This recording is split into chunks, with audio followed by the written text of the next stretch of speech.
school member Booth may not make the workshop, and Mr. Weishauer is running a few minutes late, so we have a quorum. We can start with the presentation. Yes, sir. You close your so far down there. Good afternoon, Mr. Chair, members of the board, superintendent. Thank you.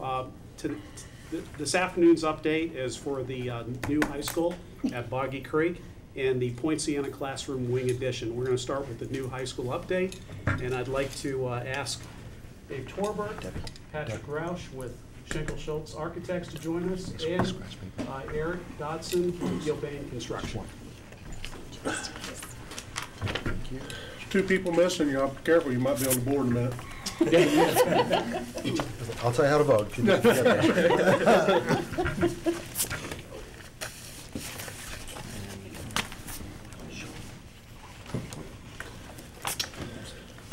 Groundbreaking is tomorrow morning, correct? Yes. Yes. We'll talk about that.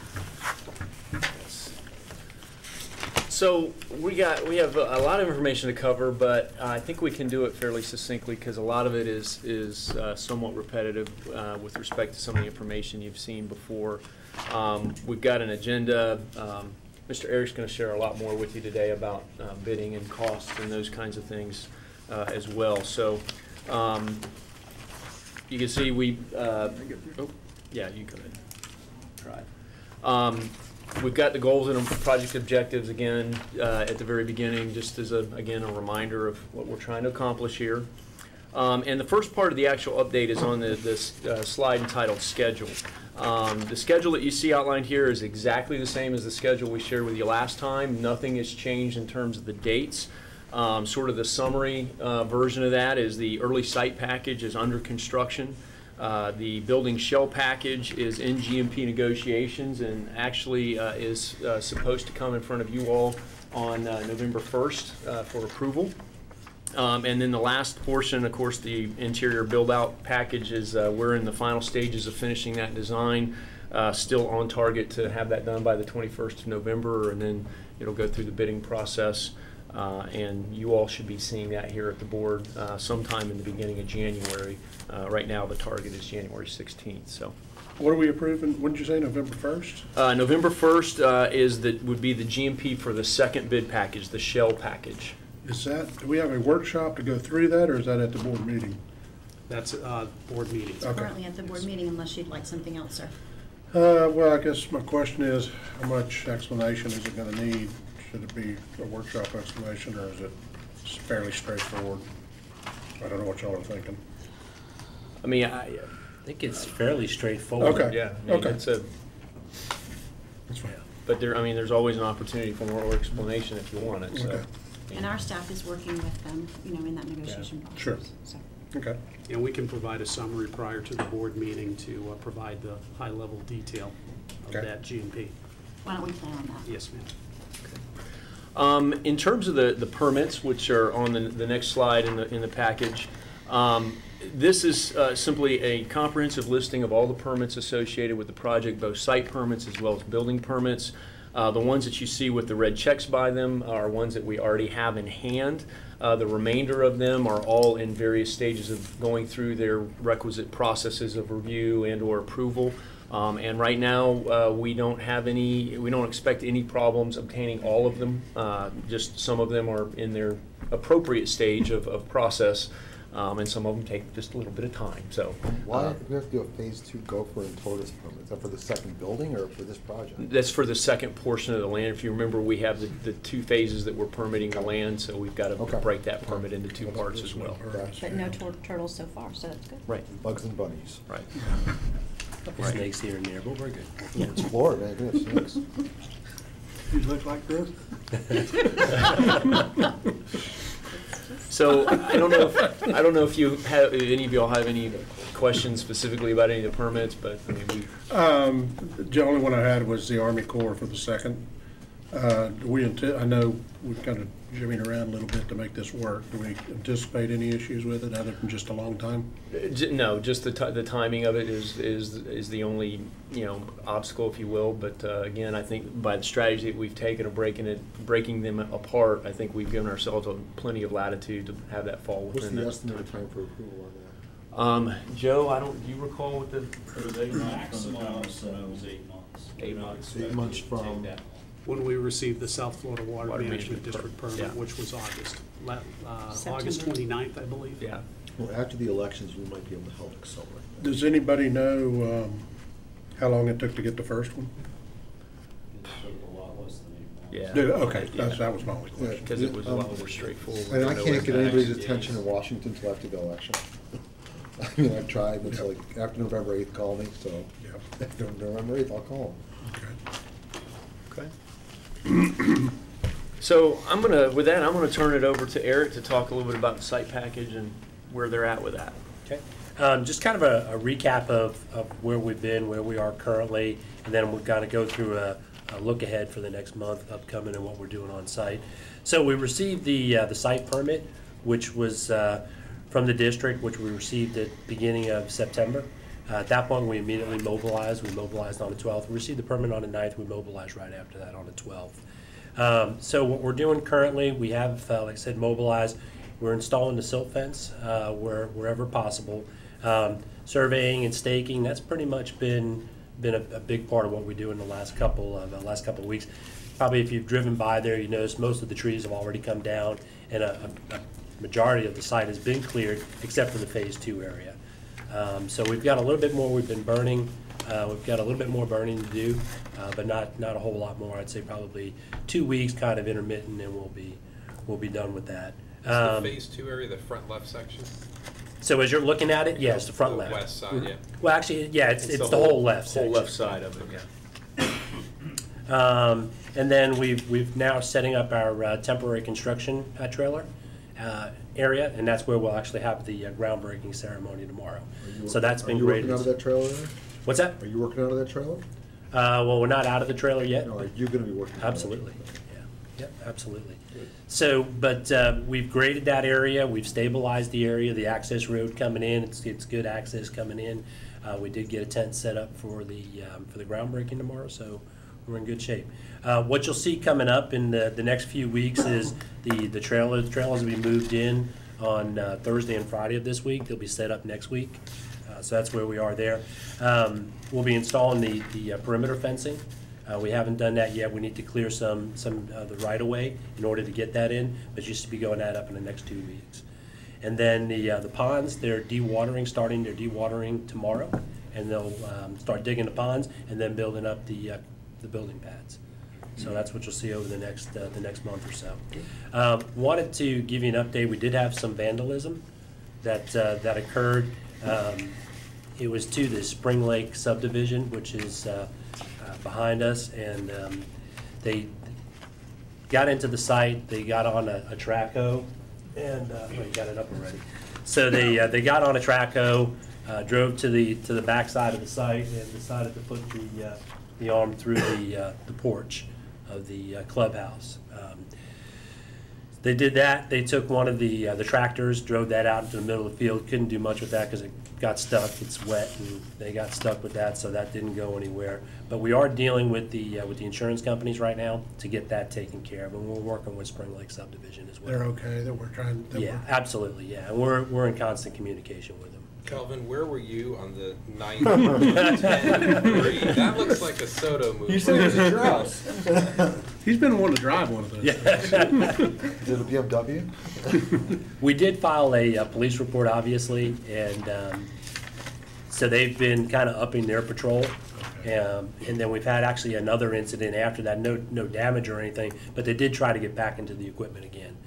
So now we have put a surveillance system out on site, and so far we've been good, and we haven't had any more vandalism.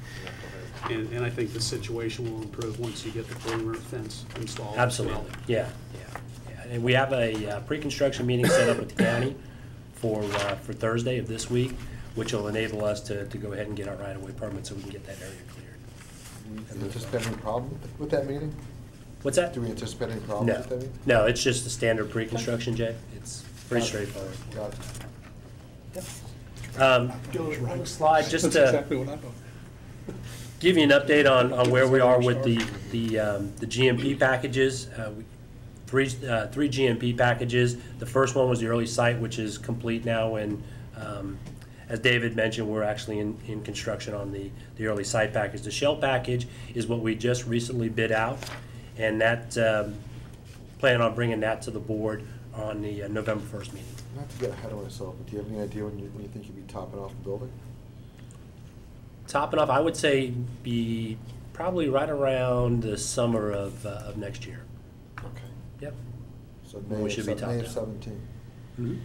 April of 17 sounds great. No, I know, I see, he's pushing, he's pushing. Just add But- 3 months to your answers for him, because he's gonna dial you back. Yeah. That'll be August then. No, but as far as topping out, that's when we should be topping out. Yep. And then we have the final package, which will be the fit out package, and we anticipate getting those drawings at the end of November, immediately putting them out to bid, and then bringing it to the board for approval on the 16th of January. I got a question for Mr. Clinch. Are we having either of our ESCO partners look at the energy systems on this, as we get into this and get down the line, see if there's any things we can take advantage of? Because the legislation that we chose the ESCO under allows for new construction performance contracting also. So, I mean, if you're gonna have them take a look at it, now's the time. Okay, and are you suggesting that they bid the No, I'm project suggesting let as- them take a look and see if there's something we can do, maybe on a consultative basis. Okay. We're already under contract, and then if they think that there's an opportunity, then it's a different conversation. But initially, it's like the old two heads are better than one deal, and they're Okay. energy experts, so why not let them have a look-see? Okay, sure, we can do that. Okay. Is there a rule of thumb on what the shell package percentage would be? I think right now it's coming out at about 20, somewhere around 20%. This package or this Yeah, somewhere between 15 and 20% Okay. build out. I mean, some of that depends on, each shell package that you do for various projects is a little different. Some have a little bit more in them, some have a little bit less, so there's some, there's a range, but there's not a Sure, no, I'll just, hard fast number. yeah, that's close, that's plenty close. And a couple of slides later, we'll kind of go through the budget and where we are as well, so. Back to you. With respect to that, to the shell package, if you all recall last time, there was a little bit of concern voiced about the elevation that is being pointed out here on the slide. We did go back and add brick to that portion. The building was oriented correctly on the previous slide, and everything was, it just was missing the brick. So the brick has been added back, so that it gives a little more unifying appearance. So just wanted to make sure you all knew that we heard you. Thank you. And followed through, so. The next slide is really just kind of a little bit more of a blow-up detail of the last bid package, the interior fit-out package. Again, there's not really a lot new to report here. All the dates are the same. We're right on track to hit all those dates, so you know, we're moving along the process and don't currently anticipate any problems. I got a question for you, Dave. I asked this question years ago. You're going to ask it again from doing a brand new high school. One of the things I've noticed when we opened up Harmony, we opened up Liberty, we opened up Celebration, beautiful campuses, good job. But you know, as the school ages, the one thing that you notice on the campuses that's tough to clean up is gum that gets on the ground. Is there any kind of an affordable building material for surfaces, for foot traffic, that maybe is easier to clean and maintain, that the gum that gets on there today isn't there 10 years from now and it's black? You know, the folks that I've seen that have been very successful keeping the sidewalks and those, they are constantly pressure washing them and cleaning them. To answer your question directly, I'm not aware of any material that is gum resistant or. Singapore has an idea, but it's not. Yeah, so really it's, good. Disney World can't find a stick of gum at Disney World either. Yeah. So I mean, I don't know of any product off the top of my head. All I can tell you is that the folks who have done, places you go where you don't see that on the ground a lot are places that generally have a Okay. pretty intensive maintenance upkeep program. I mean, that's the one consistent, that no matter how good you Yeah. do it, if a kid drops a piece of gum, people walk on it. It looks like a piece of gum that got dropped on the ground, that's black after a Yeah, while. yeah. And the longer it sits there, the harder it is to No, I clean. get so. that. That's consistent pressure washing. Yeah. Christmas break, summer break, Christmas break, summer break. Yeah, it is, Okay. it really is. It really is. So on the next slide, I'm going to turn it over to Patrick. We were asked to kind of talk to you a little bit about some of the furniture and some of the things that are going to be occurring as it goes forward. So turn it over to Patrick. So we want to kind of recap 21st century education, what our approach to the project was, and then how that relates to the furniture that we're looking at on the project. This is actually a recap that we've presented several times already, but essentially we sat down with Dr. Akes and the group and facilities and kind of worked out what were the pros and cons, what were the things they liked and didn't like about 21st century education, and kind of tailored this design to the school district. So we want to make sure we focus on those things, that we're having flexible, adaptable spaces, and that a big part of that is that the furniture was flexible and adaptable too. So this is actually a conceptual rendering of one of the typical corners inside the classroom building. And this is a condition of, you have the flex space, which is sort of our flexible extended learning area, typical science classroom on the right, and then a CTE lab on the left. And what we're trying to show here is just some of the types of furniture that we're going to put in the space. Now we're going to have to work with purchasing department for the exact type of furniture and what that is. What we're showing on our plans is basically just showing them what types of furniture we're recommending in the space. So we're recommending obviously the flat panel TVs at all the teaching walls and all the classrooms and all the flex spaces. Flexible seating on wheels, looking at underfloor conduit for places that you would traditionally put a floor box, so you can have technology and monitors working with the furniture. And then also having interactive type furniture, kind of learning hub spaces in those spaces. But again, level of detail we show is more this type of furniture, and then purchasing has to make the actual selections about what type of color and product and everything that goes into it. I got a question, I guess really for you, Dr. Pace, more than anybody else. As education evolves, and we're looking at cutting edge, et cetera, and let's say there becomes something that's in high demand, maybe Mandarin Chinese, let's use that as an example. But there's not a lot of Mandarin Chinese instructors out there. So is there, I know there's flat screen panels, but are we looking at maybe eventually getting the flexibility on some very specialized courses from the state where it can be more than just what the class size amendment is, so that way you could put some kids in an auditorium to do some distance learning where the instructor maybe is someplace else, and you've got 20 to 30 highly motivated students at this school, then at Liberty, et cetera, so they can all get the same content at the same time from a lecture environment or something like that. I mean, and I know I'm getting ahead of myself, but I've got to believe to a certain extent there will be some of that evolving within high school education over the next year to 5 or 10 years. So are we looking at that as it relates to not so much classroom space, but auditorium space? Yeah, I mean, the auditorium could certainly be utilized for that kind of space with the design that they have in place. And what you can look at as well are some opportunities with virtual learning. Right. And we'll have labs set up within this configuration that would allow us to do some of that. So there are lots of possibilities. But relative to the auditorium, I mean, getting back to that for a second, from the AV requirements for that type of education, will it just have the equipment set up, the screen and the technology to do something like that? I don't know. I'll have to check into that. And I don't know that it makes sense or not. I mean, I'm not going to. I just looked at all the iterations that have happened over the 10 or 15 years, and we're building a building ostensibly for at least 30 years, maybe longer. And the more we can anticipate, the better. Because I mean, who knew 10 years ago all the tests would be online instead of paper and pencil? Right. So, but even if we were to put that kind of AV equipment in 2018, that you might use 10 years from now, chances are good it would be outdated. Right, it may not last so. Jay, we did distance learning 15 years ago in Collier County. At Everglades City, this only had 1 or 2 students that needed advanced courses, and they couldn't support a teacher, so we distant learning them with Liberty High School. And the equipment we're putting in this space will support distance learning. in all the classrooms or in just selected classrooms? Well, at that time, it was selected classrooms. Right. We had a smaller one because they only had 2 or 3 students at Everglades City. Right. But we had a regular classroom in Laley where they would join the regular classroom students. Got it. Thank you, John. Patrick, I'm probably getting ahead of you, but so with 21st century learning furniture, there's obviously a premium in cost for that. So is it your recommendation, or based on Schinkel-Schultz experience, to provide the 21st century learning furniture just in collaborative learning spaces and do traditional elsewhere, or where do you fall in there? I would say that I mean, it's like some of the words and things that were on that first slide. You know, it's not a one size fits all. So we've seen very successful applications of 21st century education that we've seen very successful ones that have all the furniture moves. We've seen very successful ones where it's a combination of what you might characterize as more traditional furniture along with some, you know, more mobile, flexible kind of thing. So it really, you know, you can be successful either way.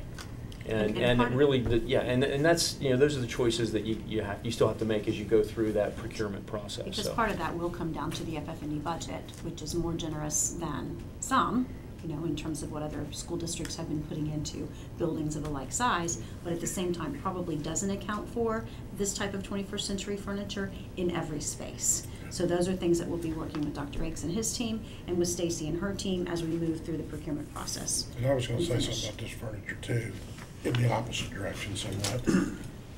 This little blow-up picture in the middle on the bottom, I cannot go into an office building and not walk in an office where there's not these little kind of chairs with this 6 little leg thing, where about half of them aren't broken off and the chairs sit like that. Which picture Let's you spend a looking little, let's make sure we spend enough to buy the ones that last more than 3 weeks. Yeah. So- And you know, on the same note, I guess I'm glad Mr. Meacham is here also, but I have, I tutored Avid for like 4 years, and I noticed in different classrooms, one classroom had tables and chairs, another classroom had desks. And you know, if you, for a collaborative, and I was surprised that they all didn't have tables and chairs in a collaborative setting, but it was, and the reason one classroom did was because somebody donated them. So I guess the question I've got is, you know, our students are going to be there for X hours during the day. During those X hours, what percentage of that time do we anticipate being collaborative learning versus traditional, you know, sitting at a desk with an instructor? I mean, do we have, is there a breakdown on that? I couldn't give you that today. I mean, it really depends on a student's schedule, a student's Curriculum. learning interest, it Right. depends But on the you got curriculum. 3,000 students in a 7-hour day. I mean, and based on that, there's got to be a metric that says that, and I know you don't have it right now, and I'm not asking, but relative to that, I would just wonder if it's a proportionate share. For instance, if you got, you know, out of the 7 hours, 3,000 students, it works out to 45% collaborative versus 55% traditional. And I'm just extrapolating numbers out of the air with that. If the furniture would reflect that or not, and I don't know. And just.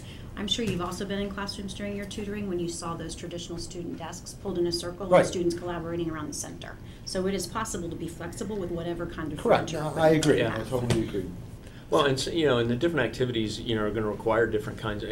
Some collaborative activities require a very substantial set-in-place table to facilitate Right, like a those lab. activities. Right. Right. Others need, you know, the verb chair that you see there that can move as just a single person, and I can scoot over here and collaborate with these guys, and you know, scoot over here and do some of that. So there's, it's. I don't know that. I think it's going to be very difficult to come up with a metric that is all-encompassing. That's why you're here. We know you can do difficult things.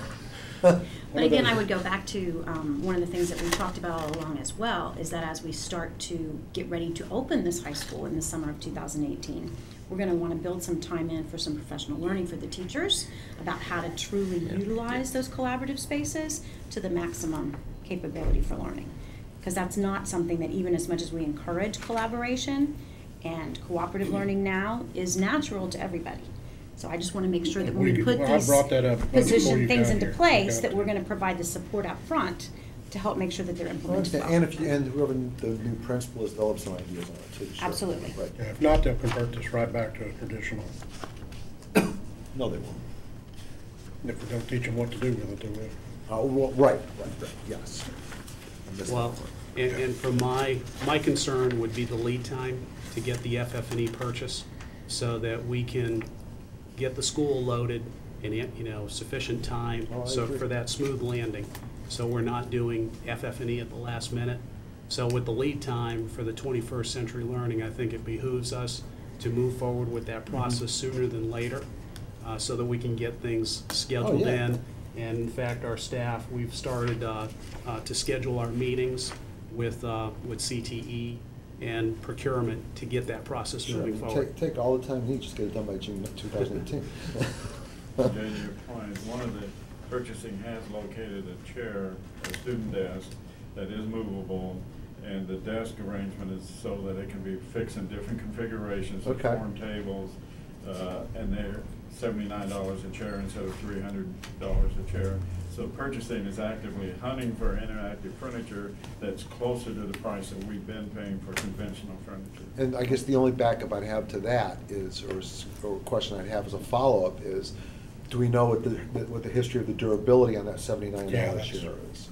Well, it's the same quality that we've been buying our student desks for all of our new schools. They just have wheels on and a different configuration desktop that allows them to be movable. And But how it's the same frequently do quality. those movable wheels need to That's be why I can movably make sure there's replaced? somebody get a couple in their offices that moves around a lot and for the next year. Yeah, we have it. We did have a sample over in purchasing, and if we want to go that route, we get 2 or 3 more samples and try to wear them. Well, out. I guess the question I'd have is what schools are using them and and how frequently do they have to replace those movable parts? Well, it's going to be interesting because they're new, and all of this furniture is new.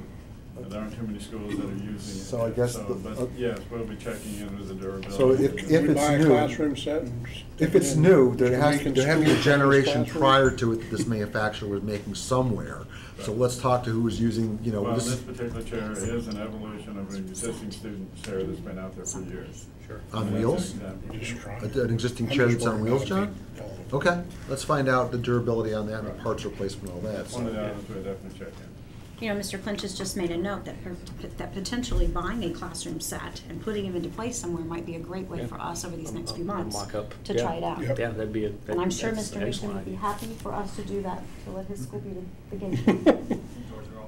I'm glad Mr. Meacham's here in an agreement. But we're looking at purchasing the same type of furniture for the addition, so we'll have a year's worth of use on the addition of Poinciana if we need to. Great, thank you. And I didn't mean to throw a fly in the ointment, but No. we should talk about it. No, those are all that's good conversation. Because the furniture, I think we said this from the very beginning, the furniture is a very key, important ingredient to this happening and you guys getting the desired result that you want, so. I love this stuff. It's just, we all see these chairs stacked up corners Yeah. broken. Yeah, no, we have a few of them in our office. They're you cannot go in office and not talk that way. So this slide is actually showing kind of the typical classroom layout. And again, we're still assuming, that in the classrooms, using the flexible, movable, mobile seating areas and the interactive flat panel TVs at all the teaching walls. So it's just showing kind of consistency with not just the flex spaces, but also typical classrooms. We usually see this type of furniture. Okay, But I gotta ask a really stupid Sure. question. You have this furniture, and we've got this furniture for kids to be successful, and this school ends up having an amazing football offensive line. And we're talking about kids who go 260 to 320. This furniture can handle that young man? Okay. Yeah. I'm not suggesting it can't, but football linemen come in Yeah. pretty jumbo sizes. They do, and actually, with that particular chair that's shown in the image there, I mean, that desk tablet moves and pivots, so that, I mean, get a little more comfortable. I'm not worried. I want to make sure that it's not just comfortable, that all of a sudden it doesn't collapse under the kid or break, within 10 minutes of the kid using it. It shouldn't. Okay. And we've asked the same question too. We've talked to different vendors and they've said the same thing. Where can it hold 300-pound students? And they go, yes. I mean, it's durable. Yeah, I don't want a UF recruiter coming and having the kids say, he loves school except he doesn't like the furniture. Can't sit. But he's got to sit on the floor the whole time. So the other part we want to talk about, not just the classrooms, but knowing that the media center is very critical on this project about how we're looking at technology and 21st century education. So again, this is sort of a recap on what we presented in the past about what the concept was and looking at what the approach was to the media center. So we're going to make sure we focus on all these type of spaces and especially the collaborative spaces. So what you're seeing here is one of the interior renderings at the media center. And what we wanted to do was just highlight a few of the, again, typical 21st century seating options that we're looking at. So we're still assuming, some kind of casual seating areas, so almost getting that sort of Starbucks feel to the media center, where it's not just a place to go read books, but it's a place to study, but also socialize and collaborate with other students. So looking at some casual seating areas that has technology built into it. Again, looking at integral power in some of the furniture, so we can have either floor boxes or under carpet conduit that provides power to these stations. So You can have, like the little Y-shaped desks here would be the sort of laptop stations you have out in the middle of the space. So. I guess, and you mentioned 21st century, and Dr. Pace, I'm glad Mr. Meacham is here, because I look at the partnership we've got at Poinciana High School with the credit union. We've actually got a credit union branch in there that students, are we thinking about any kind of a corporate collaboration so that we configured the space appropriately on the front end and not trying to, reconfigure it later on? Have we thought about that, as it relates to this now? The corporate involvement that we've kind of discussed around this school, and Michael, please correct me if I'm wrong, has been more of an involvement, for example, in the high-tech pieces, an opportunity to do some distance learning, for example, with ICOMAR and those types of folks, or for example, with JP Morgan and Chase and the fine arts piece and that back of the house stuff. We don't have finance, do we? A finance academy plan for this facility? No. So we're now looking at medical, medical with medical. There's some medical as well. Nemours, because Nemours is close by there. Yep, there's medical piece, there's a high-tech piece, there's the fine arts piece. Are we engaged with the simulation industry at all over by UCF? Not yet. There'll be the technology over there, Jay, with it'll be very advanced in that area. I mean, the guy to engage with now would be Tom Baptiste. Tom is the director of the National Center for Simulation. He's a former 3-star general, and he would, he wouldn't charge anything to come talk, that's for sure. And he'd be, and I don't know if there's a different partner than Nemours, but Nemours is close by. And I just want to give these kids every opportunity we can. Absolutely. Jay, think of these classrooms in this facility as green screens. They're as flexible as possible. We're putting power and data, very little built in, and they're flexible so we can change programs in them very easy without having to do major renovation or remodel to accommodate a future program we don't even know about. And to that point, I just can't help but get a little fixated on the credit union, because that didn't fit any model. You had to actually build it to look like a bank branch. And that's pieces of furniture that you can bring into this. Right, no, okay, okay. And again, this is just another rendering inside that space, inside the media center, showing some of the writable surfaces and some of the technology along the walls. And again, like to this point, trying to really keep it as flexible as possible and not tying anything down, having a lot of built-in stuff in the space right there.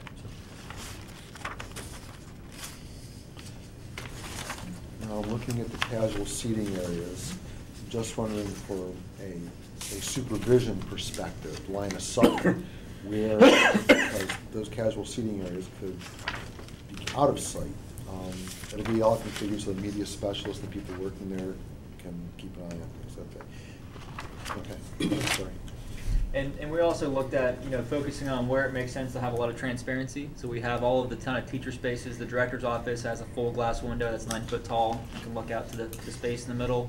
The director, or the desk, main part in the front, has a view of the whole space down the middle. So we're really focusing on where, from a security standpoint, where it makes the most sense to locate those stations. Okay, thank you. Go back one, Patrick. All of that, let me go back one more. All of that furniture is on wheels, bookcases and everything, so it can be rearranged and reconfigured as needs change. So, we talk about bookcases, 21st century learning. I mean, are kids still checking out books like they used to 10 years ago? I mean, we're going to see. Not to the extent. So will we have a smaller inventory of books? You will the hardback, where you'll have a really increased digital circulation. Right. Yes. Okay. And I think that's reflected. There's not a lot of book stacks in that image there. I mean, there's some, and You want some. Right. No, I get that. In years past, we used to accommodate over 12,000 books in the new high school media. We're nowhere near that in permanent book storage in this media. I don't know if any of these teenagers actually read books anymore. There's Turn some. pages. There's some.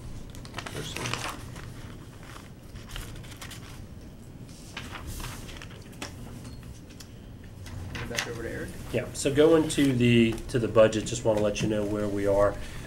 Similar to what you saw last month, we have the early site work GMP, which was at 9.7 million. And at that point, we were trending a little under budget, but it was very, very close.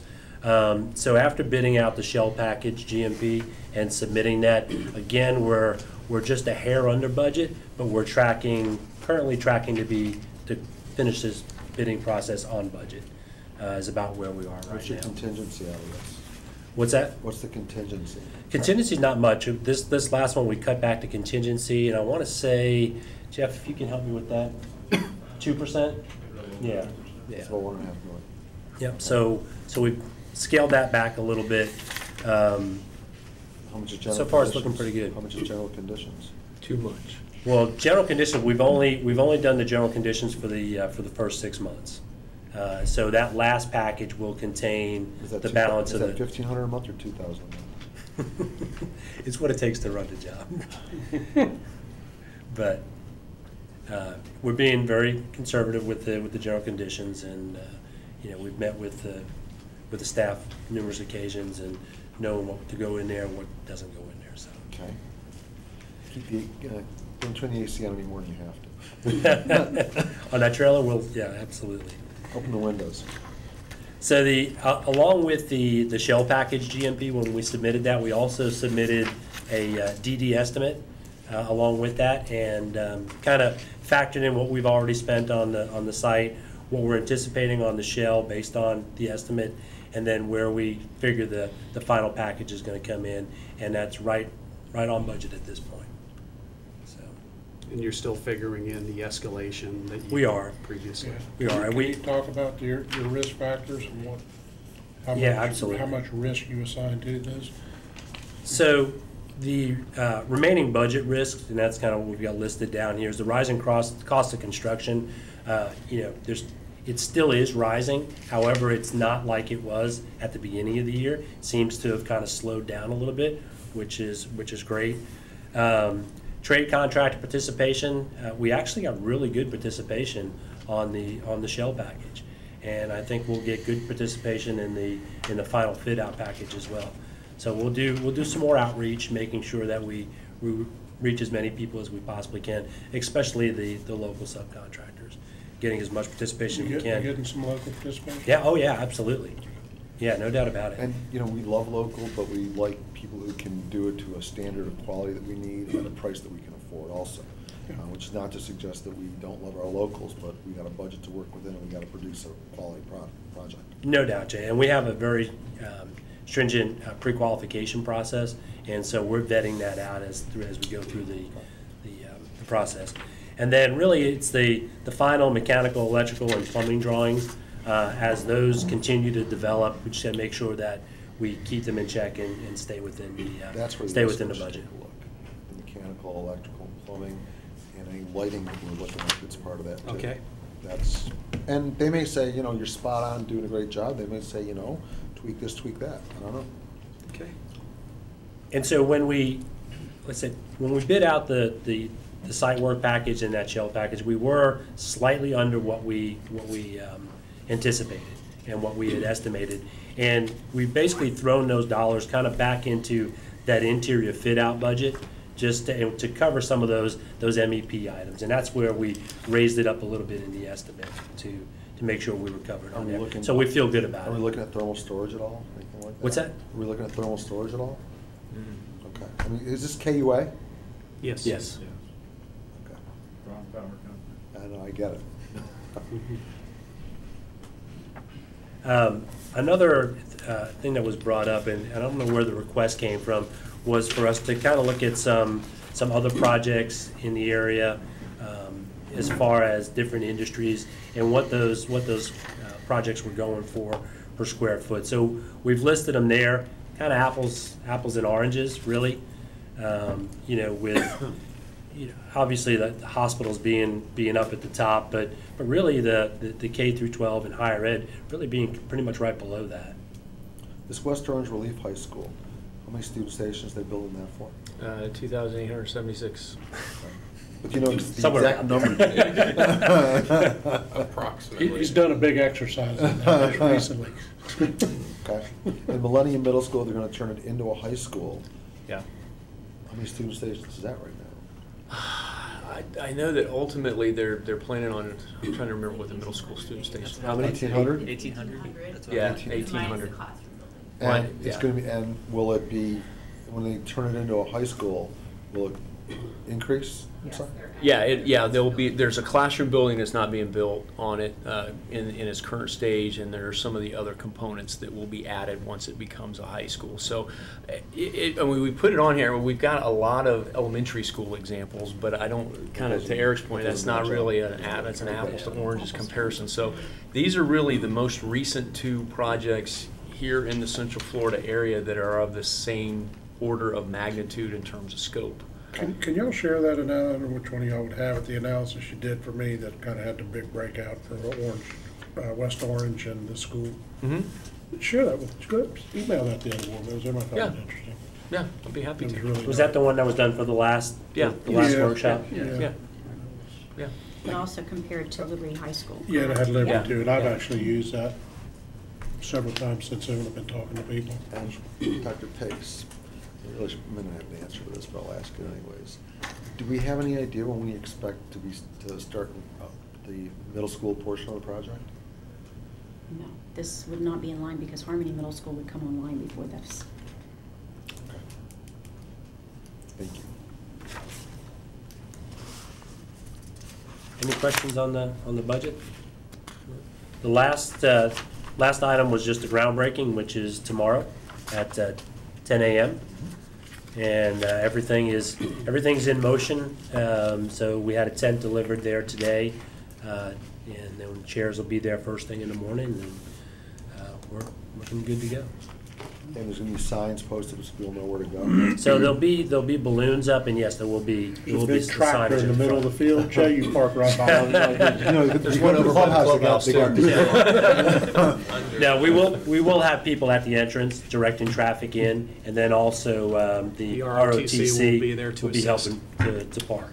And board members, I just want to make sure you're aware, Tanya has been really, really incredibly helpful in helping to get all of this set up, working with Gilbane, working with Mr. Clint, with the other folks involved to get the ROTC folks, the transportation, make sure everything's in good shape. So we owe her a big thank you. Carly, is it too late Having to all move this this come to together.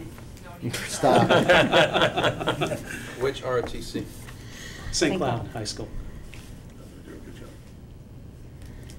The St. Cloud Osceola. Hmm? Who was St. Cloud Osceola? OHS, Who do you baby. think? Come on, why are you at? Okay. Well, I know Celebration beat Army. I got a million times. Very good. Okay, well, great Yeah, update. good, thank you. This is Yeah, nice, guys. nicely done, thank you. Thank you very much. Appreciate it. Okay, thank Thank you, you. Schinkel Schultz Architects and Gilbane Construction. Next up, the Point Are you gonna Siena talk a little bit Classroom about Wing the Edition. things that And we're the gonna construction- Oh, invite okay. Miss Jeannie Martin Yeah, to that's, I the think that's table. gonna be. Jeannie is Oh, with that's okay. Son Yeah, and Just, I want to make Associates, sure And I'll make somebody sure I mentions mention our it. architect of Yeah, no record. doubt. Because if not, I will, but I think it would be better if it came from you guys as a part of your work with Yeah, us. absolutely. Good job. Yeah. He was down here this morning, so he has Thank you. other things, so. Thank you Take guys care. very much. Thanks, Thank you, guys. appreciate it. See See you y'all. tomorrow. Thank you. Bye, See you tomorrow. It's nice to meet you all face to face. I've seen you, seen everybody on posters during the election. They are real. Yes. Was it a most wanted poster?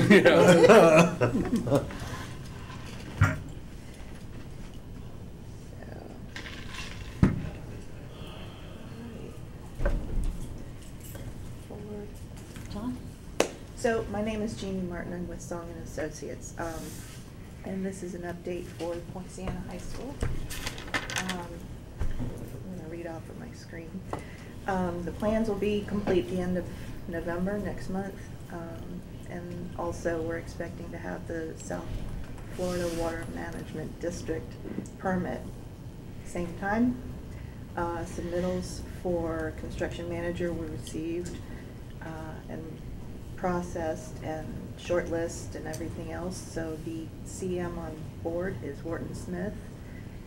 We'll be coordinating with them with our drawings to get some. And the recommendation comes to the board October the 18th board meeting. Yeah, that actually comes, yeah, they're not quite on board yet, but that Okay. is the recommendation from staff that's on the It's on the agenda for our agenda next tonight. meeting, but thank you. Right. Okay. Sorry about that. No, that's okay. It's fine. It goes a little faster for you than it does for us. Yeah, sure.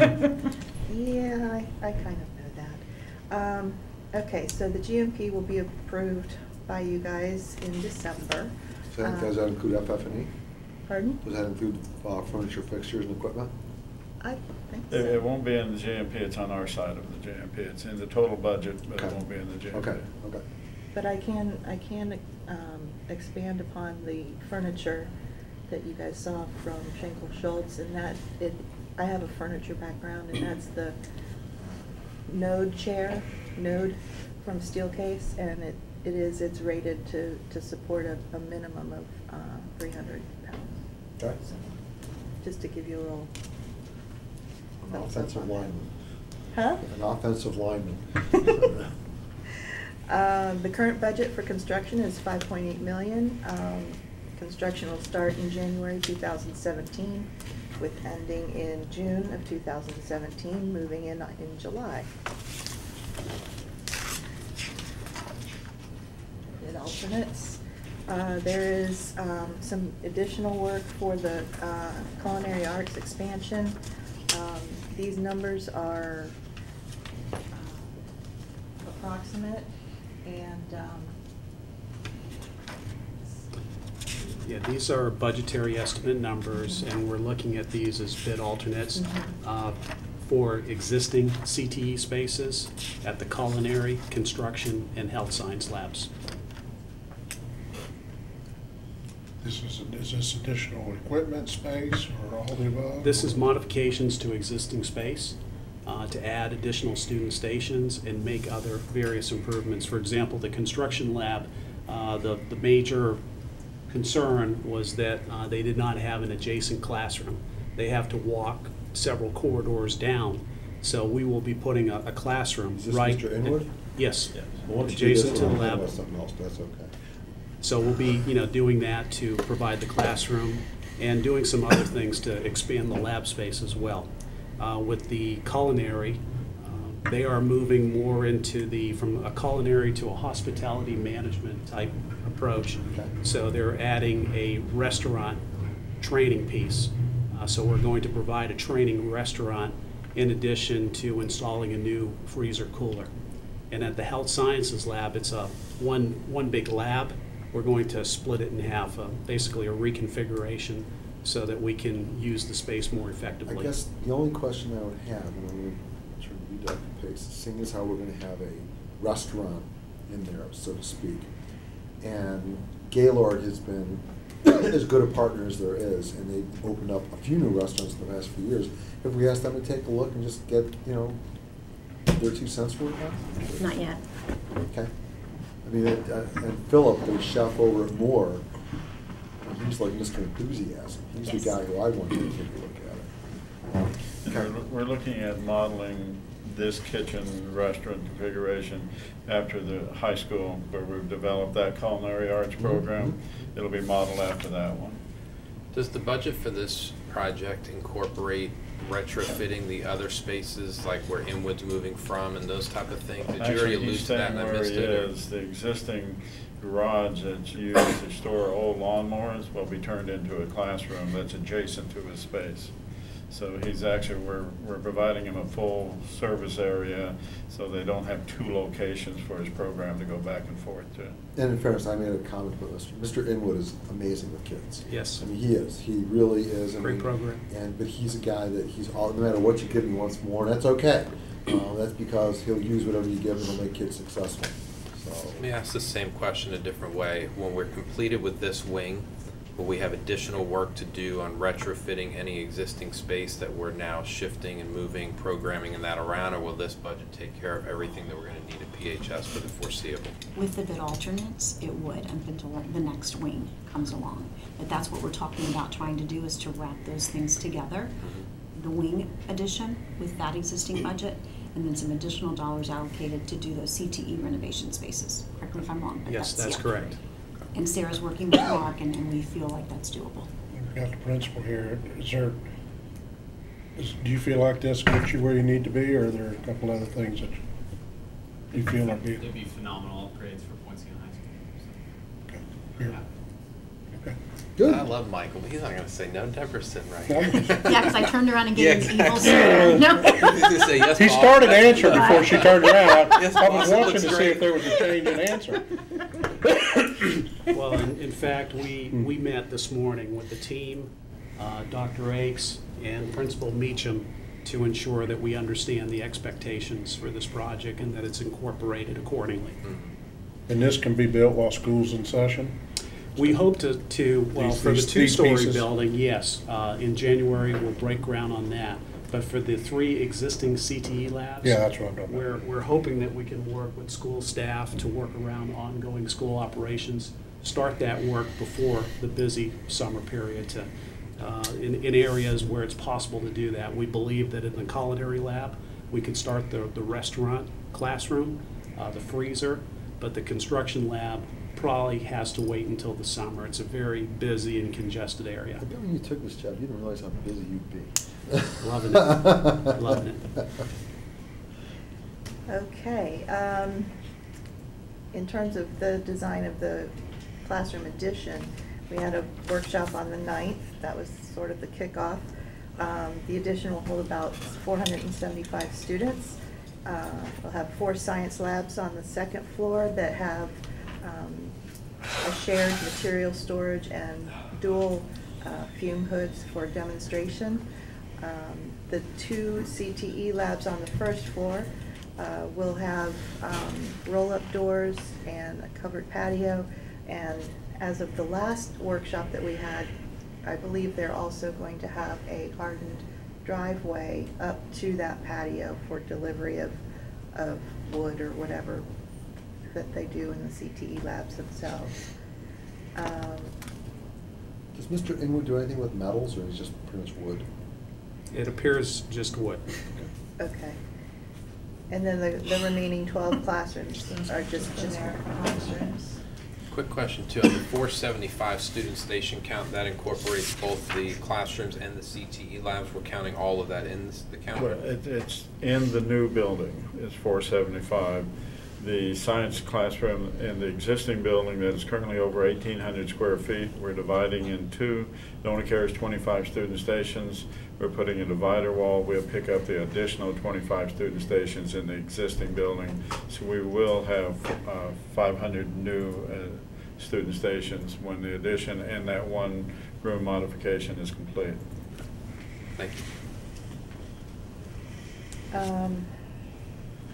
Mechanical strategy, I apologize, but that information is a little bit above my knowledge, but we are going to be using a VAV system, air purification, ventilation rate reduction, temporary air-cooled chiller plant, utilizing a spare 180-ton chiller, and Stair up. yeah, that doesn't sound I think quite maybe right. John and Mark. Yeah, let me clarify. Because it's a pretty complicated Never strategy. starts Well, over my there. head too. Chiller. So, Yeah. so the existing central energy plant is challenging. Okay. There's currently 8 existing chillers, 1,100 tons. And several of 1,100 tons those each? chillers are problematic. 1,100 There's tons each. 1,100 tons total. Okay. So a total of 8 chillers Okay. existing. Got it. So they are very problematic, lots of maintenance work orders. So with bringing in the new 2-story building, we're looking at one of 2 approaches. One is to swing in a chiller that is being pulled from an existing school. It's being replaced at an existing school at Zenith. There's 2 Okay. existing chillers that are being replaced to take the better of the 2, recondition it, and bring it to Point Siena. The ultimate objective is to look at the central energy plant in a holistic approach. The other option would be to purchase a new chiller for the 2-story building, provided that we can incorporate it into the overall central energy plant plan.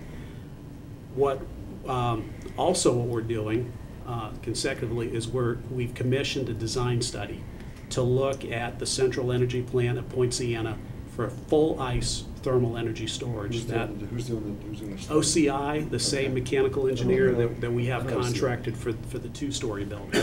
And OCI has a wealth of experience in thermal energy storage. They're very Who's the good. utility partner out there? That's Duke, So Duke that gives us Energy. rebates for that. So part of this design study is to look at what type of rebates we'd get. So for example, if there's a $1 million delta to add thermal energy storage, the glycol ice storage tanks, but we can get 600,000 or 700,000 in rebates from Duke Energy, that remaining $300,000 or $400,000 delta can probably be returned in 5 years or less. Right. So if that's where the numbers land, then we have something that is feasible that we could bring forward Do we have and ice storage justify. anywhere else in the district right now? As I understand, Highlands may have partial ice. So we've got the expertise on how to manage this system.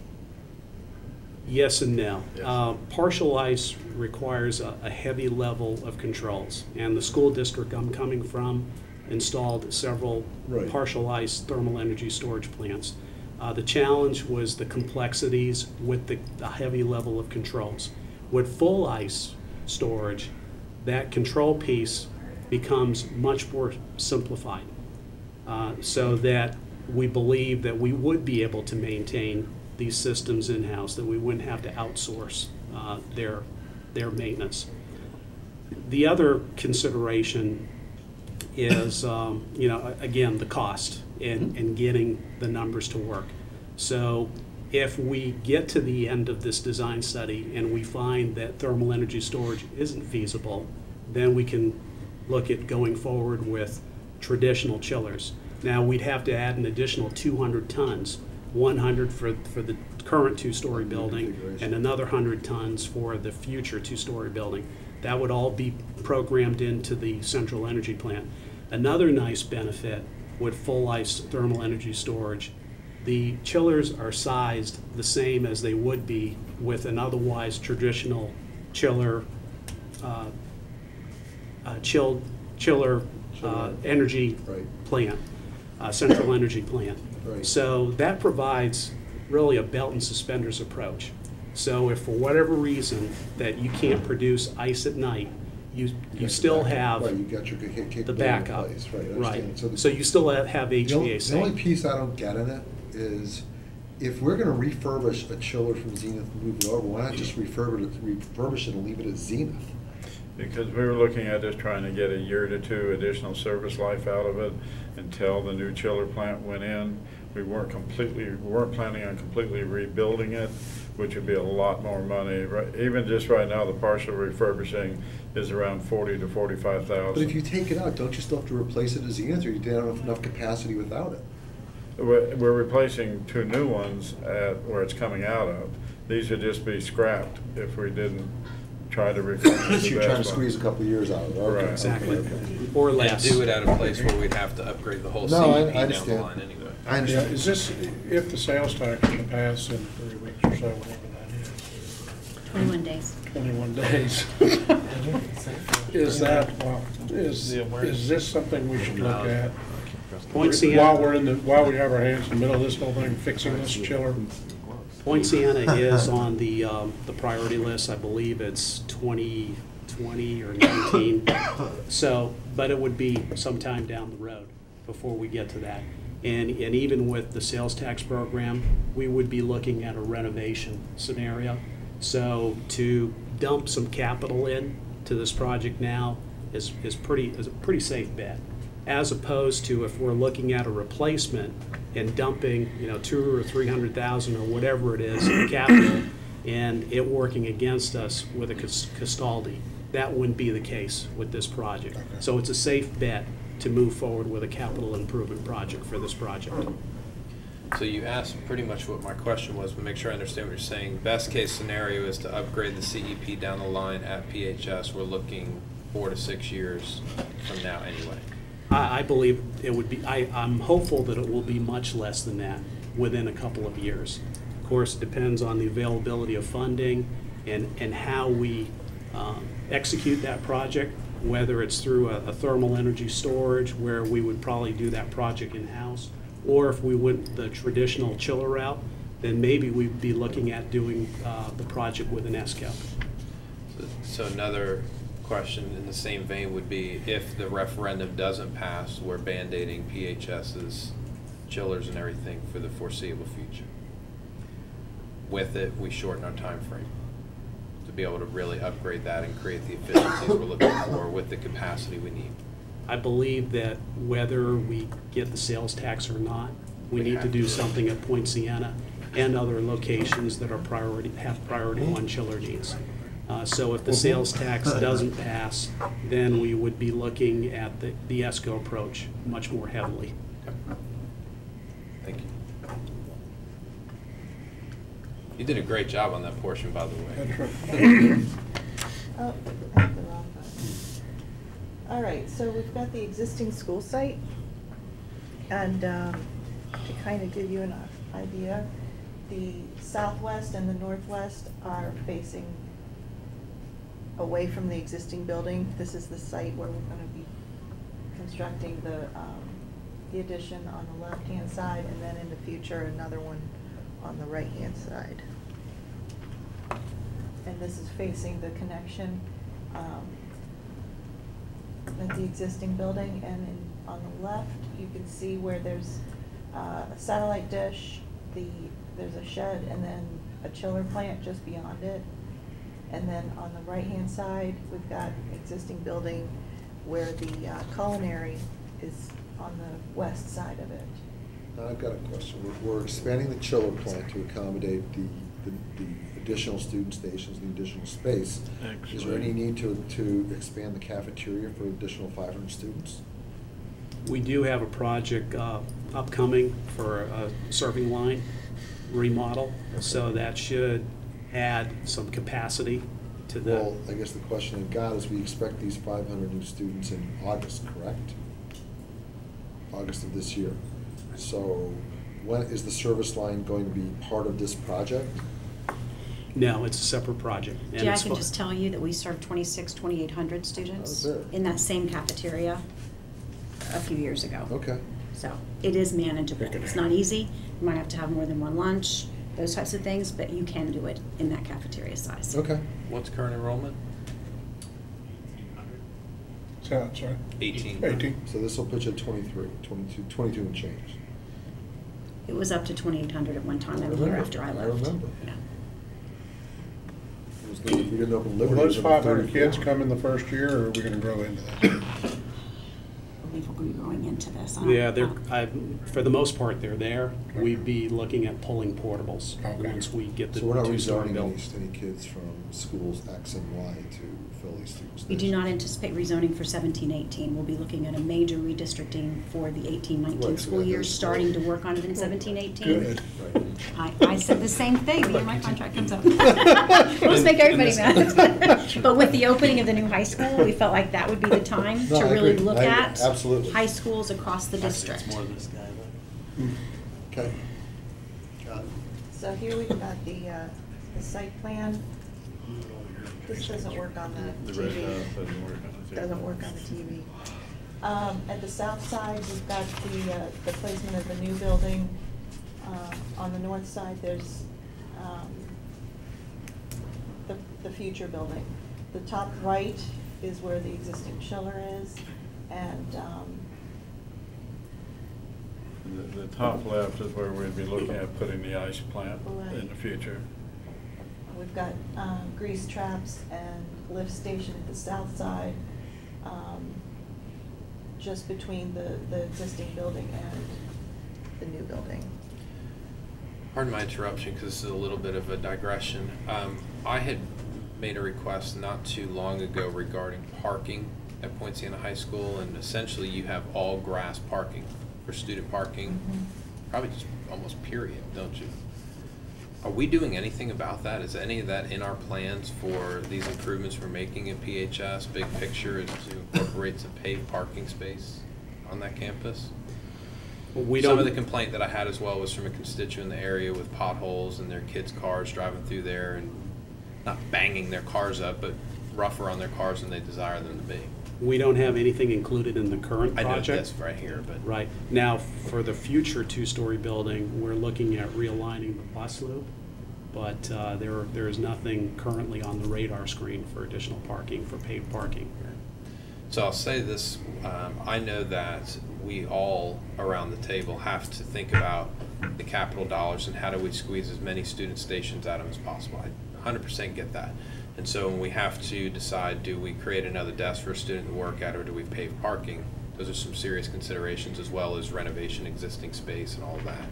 But at the same time, I would also like to be on record that that is something we need to be thinking about as time and opportunity presents itself. That is one of the deficiencies of that campus compared to other campuses around the county, and I'd like to see us look at how do we incorporate some paved parking out there like we have at some of our other campuses. Just so I can say it, if you do it at Point Siena, you have to do it at St. Cloud. Just put that out there. You can get in line, it's okay. Well, you know, as you said, you made the point We got that a over locker these room past at few OHS. years, and it continues, that the district is having to make choices, you know, hard Yep. choices. There's this much money to go around, and do we buy new student stations? Do we renovate CTE places? Do we fix things like parking? And so that's been, Yep. and it's gonna continue to be. a And I matter know of where my priority prioritization. is, Yep. and I know where our priority But is, well but noted it that- is yeah. something that we need to be cognizant of, and I agree, and I say that about any school in our county, but we need to make sure that we're mindful of those areas for improvement and what we may even deem deficiencies in some of our campuses Well, to I make think those improvements. Issues of equity Yep. do certainly come into play. Yep. Here we have the first floor plan with the CTE labs highlighted in yellow. I'm sorry if I'm in your way. It's okay. You'll see that within each of the two CTE labs, there's a dividing area there. That is going to be basically two little wing walls and a header so that in the future it can be closed in and used as a standard classroom. There will be a garage door, roll-up door for each of the CTE labs, and then that little jut out at the bottom, that's the covered patio. The science labs on the second floor are highlighted in yellow. They also have the dual fume hoods for demonstration, but they are situated within material storage rooms so that they can share those two spaces, and it makes it a little bit more efficient. I believe that's also based on Right, this the is new- modeled right off the new high school also, but we had a lot of the curriculum input into what they'd like to have.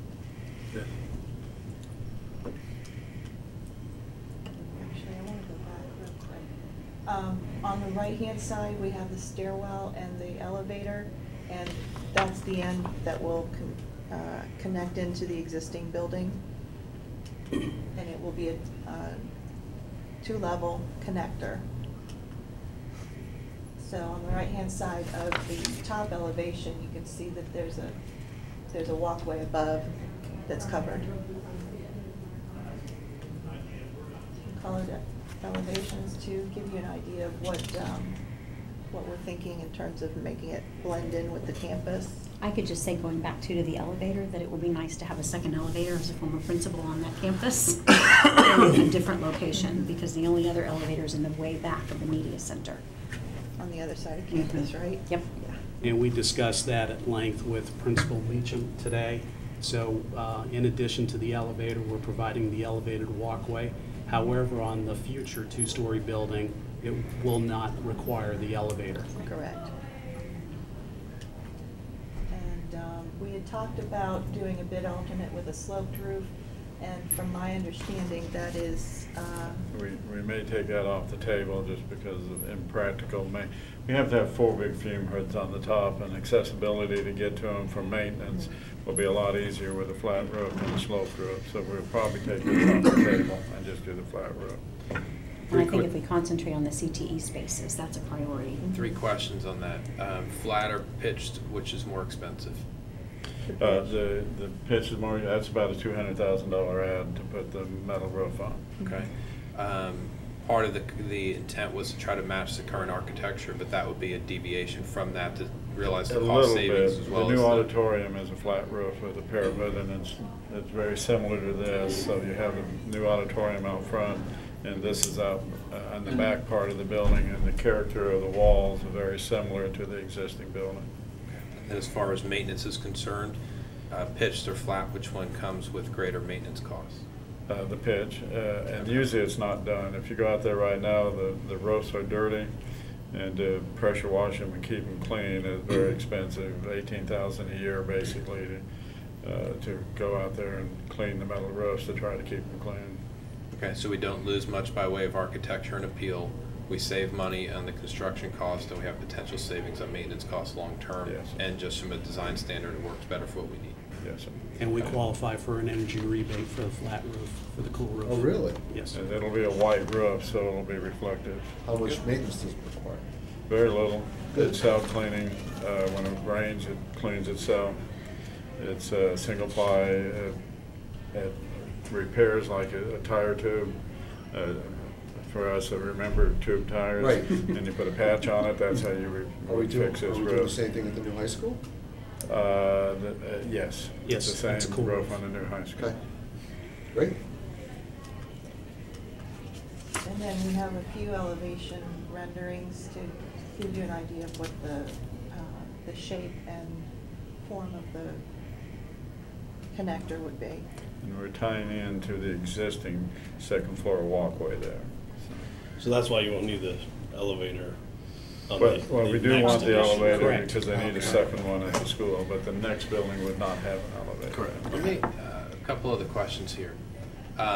This wing was not thought of or designed, and correct me if I'm wrong here, in the original design of this campus, or was it? I do not believe so. You can Well, have a question, John. the space that we're building this in 17 years ago, when I came here in '97, was identified as the future addition spot for this, for addition to the campus. So it's been considered that where the growth. At one time, we even talked about putting the auditorium there, but we didn't want it at the back of the school. Okay, so then the follow-up is from an administrative standpoint, and you guys both can speak to this having been principals on that campus. Does this create some unique challenges because it's behind the existing real structure of the facility? What about line of sight? What are those type of, you're shaking your head, you're not overly concerned about that? I mean, I think that, we would staff it for supervision the same way we staff any other area on campus, so I think it would be, we've talked through a lot of those things in the development of this. I don't see any issues with that piece. And remember, at one time, we had 50 portables back there. Yeah, no, and I get it. I just think, like, you think about Liberty, you think about Boggy Creek, you think about Celebration, the open courtyard, you can stand in one place and get a pretty good perspective of everything. Point Siena High School, you can't. Adding this wing, you certainly can't. And so when we think about what we really want from our administration and being out there with class changes, with line of sight, with interaction with students, do we lose something? It is what it is. I was going to say, with the design of that Right. existing building, there's no other way really to tie in, because you've got the I get square, it. you know. No, and I totally get it. I'm just asking the questions because I can anticipate those things, and I can anticipate even potential questions from residents, parents, and constituents about that as well. Okay. Does it create an additional budgetary component for that school with regard to, dean, AP, anything like that? I mean, No more, that wouldn't be generated by our staffing model, which is based on enrollment. Okay. So as students increase, they can earn an additional dean or earn an additional AP, earn additional teachers based on the student FTE that drives it. good.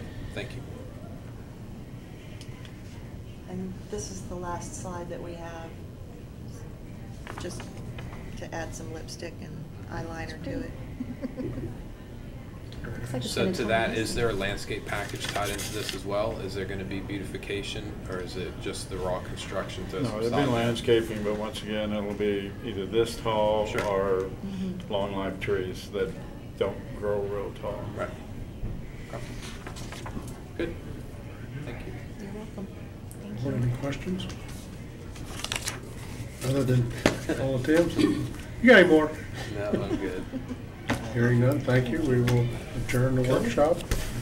We do have entertainment today out in the courtyard, I believe. Sounds like it, based on the student voices that I hear. Let's do it.